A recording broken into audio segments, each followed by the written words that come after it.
Tales of Romance. I'm Mardell, reading The Blue Castle by L. Montgomery.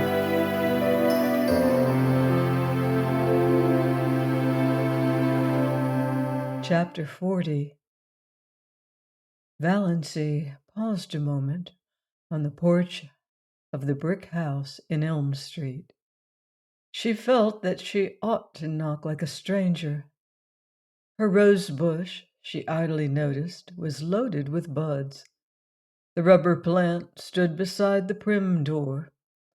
A momentary horror overcame her, a horror of the existence to which she was returning. Then she opened the door and walked in. I wonder if the prodigal son ever felt really at home again, she thought. Mrs. Frederick and Cousin Stickles were in the sitting room. Uncle Benjamin was there, too. They looked blankly at Valancy, realizing at once that something was wrong. This was not the saucy, impudent thing who had laughed at them in this very room last summer. This was a grave-faced woman with the eyes of a creature who had been stricken by a mortal blow. Valancy looked indifferently around the room. She had changed so much, and it had changed so little. The same pictures hung on the walls. The little orphan who knelt at her never-finished prayer by the bed, whereon reposed the black kitten that never grew up into a cat. The gray steel engraving of Quatre Bras, where the British regiment forever stood at bay. The crayon enlargement of the boyish father she had never known. There they all hung in the same places.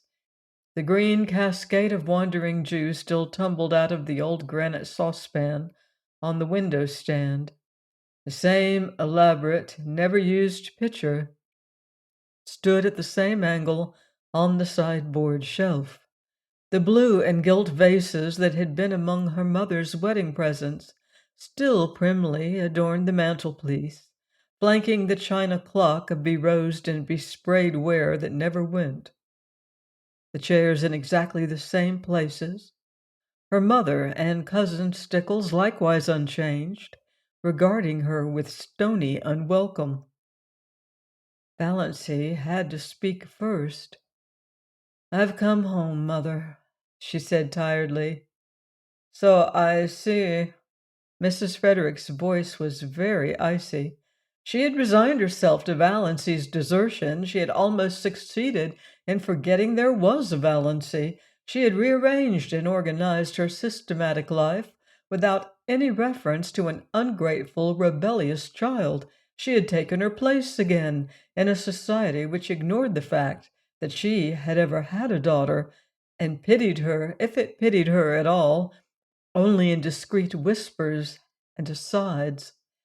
The plain truth was that by this time Mrs. Frederick did not want Valancy to come back, did not want ever to see or hear of her again. And now, of course, Valancy was here, with tragedy and disgrace and scandal trailing after her visibly. "So I see," said Mrs. Frederick. "May I ask why?" "Because I'm not going to die," said Valancy huskily. "God bless my soul," said Uncle Benjamin. "Who said you were going to die?" "I suppose," said Cousin Stickles shrewishly. Cousin Stickles did not want Valancy back either. "I suppose you've found out he has another wife, as we've been sure all along."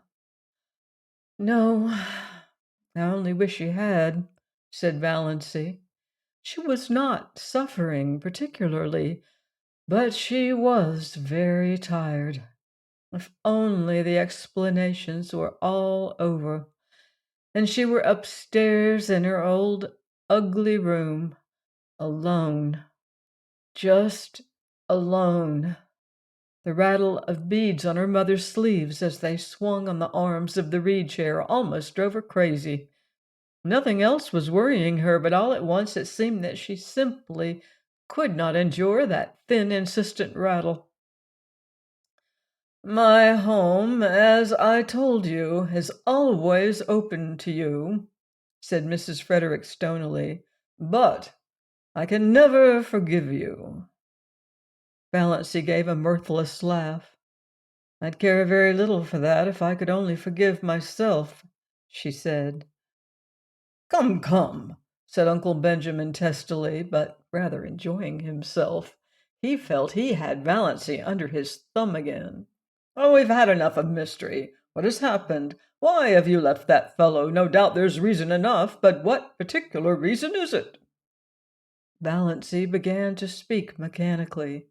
She told her tale, bluntly and barely. "A year ago, Dr. Trent told me I had angina pectoris and could not live long.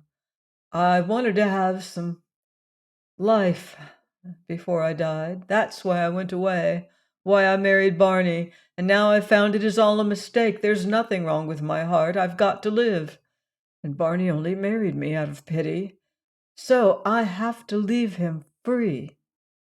"God bless me," said Uncle Benjamin. Cousin Stickles began to cry. "Valancy, if you'd only had confidence in your own mother." "Yes, yes, I know," said Valancy impatiently. "What's the use of going into that now? I can't undo this year. God knows I wish I could. I've tricked Barney into marrying me, and he's really Bernard Redfern, Dr. Redfern's son of Montreal, and his father wants him to go back to him." Uncle Benjamin made a queer sound. Cousin Stickles took her black-bordered handkerchief away from her eyes and stared at Valancy. A queer gleam suddenly shot into Mrs. Frederick's stone-gray orbs. "Dr. Redfern, not the purple pill man," she said. Valancy nodded. "He's John Foster, too, the writer of those nature books." But Mrs. Frederick was visibly agitated, though not over the thought that she was mother-in-law of John Foster. "Dr. Redfern is a millionaire." Uncle Benjamin shut his mouth with a snap. "10 times over," he said. Valancy nodded. "Yes, Barney left home years ago because of some trouble, some disappointment, and now he will likely go back. So you see, I had to come home. He doesn't love me. I can't hold him to a bond he was tricked into." Uncle Benjamin looked incredibly sly. "Did he say so? Does he want to get rid of you?" "No, I haven't seen him since I found out. But I tell you, he only married me out of pity because I asked him to, because he thought it would only be for a little while." Mrs. Frederick and Cousin Stickles both tried to speak, but Uncle Benjamin waved a hand at them and frowned portentously. "Let me handle this," wave and frown seemed to say.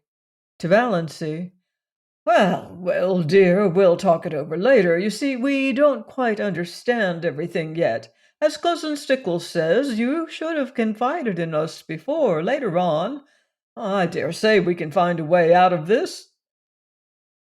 "You think Barney can easily get a divorce, don't you?" said Valancy eagerly.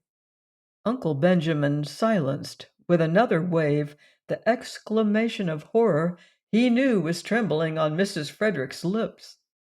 "Trust to me, Valancy. Everything will arrange itself. Now tell me this, Dossie. Have you been happy up back? Was Mr. Redfern good to you?"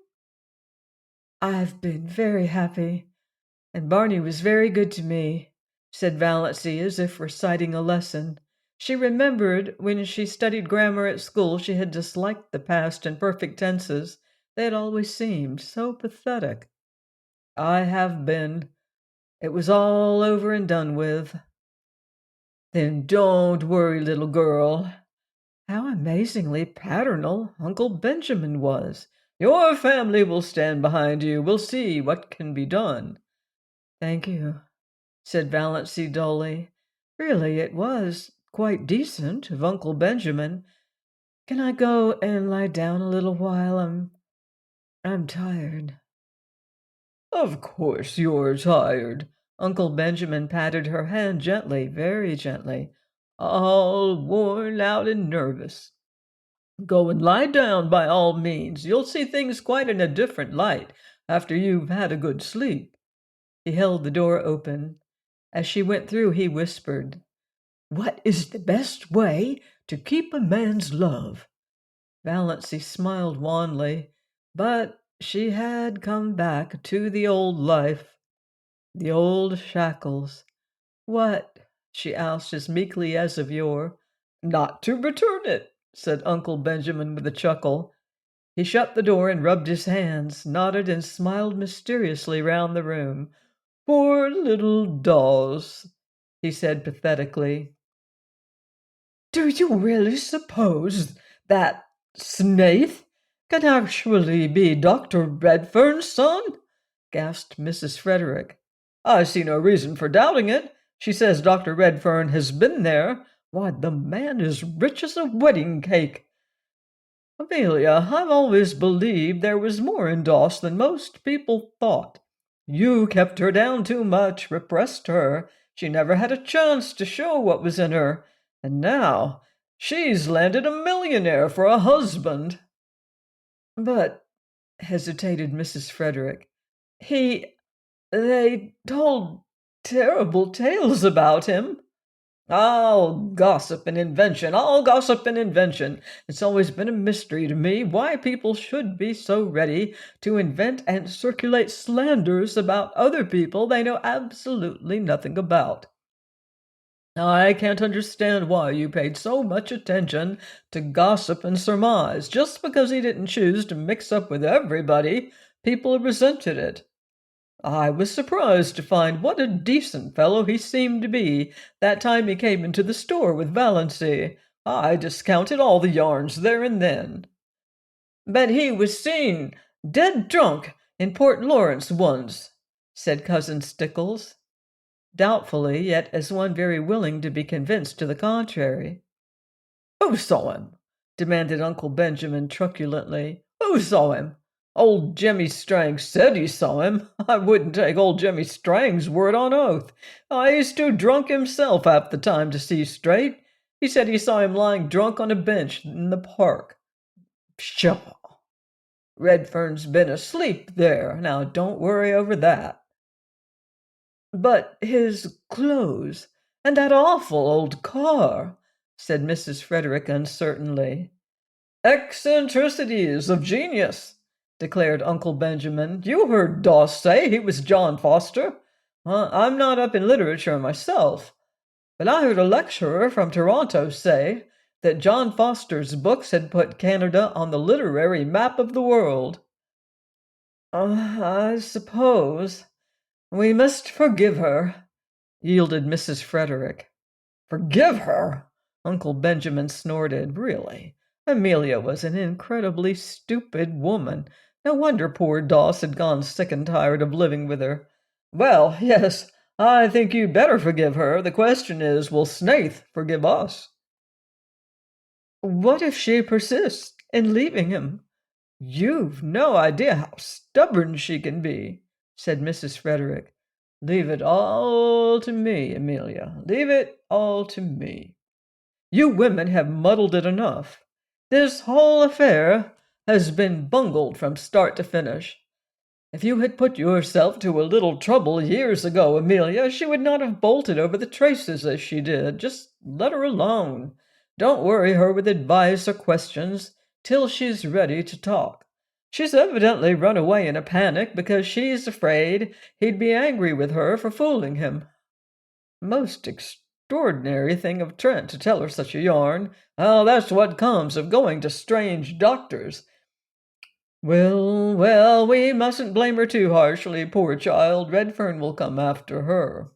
If he doesn't, I'll hunt him up and talk to him as man to man. He may be a millionaire, but Valancy is a sterling. He can't repudiate her just because she was mistaken about her heart disease. Not likely he'll want to. Doss is a little overstrung. Oh, bless me, I must get in the habit of calling her Valancy. She isn't a baby any longer. Now remember, Amelia, be very kind and sympathetic. It was something of a large order to expect Mrs. Frederick to be kind and sympathetic, but she did her best. When supper was ready, she went up and asked Valancy if she would like a cup of tea. Valancy, lying on her bed, declined. She just wanted to be left alone for a while. Mrs. Frederick left her alone.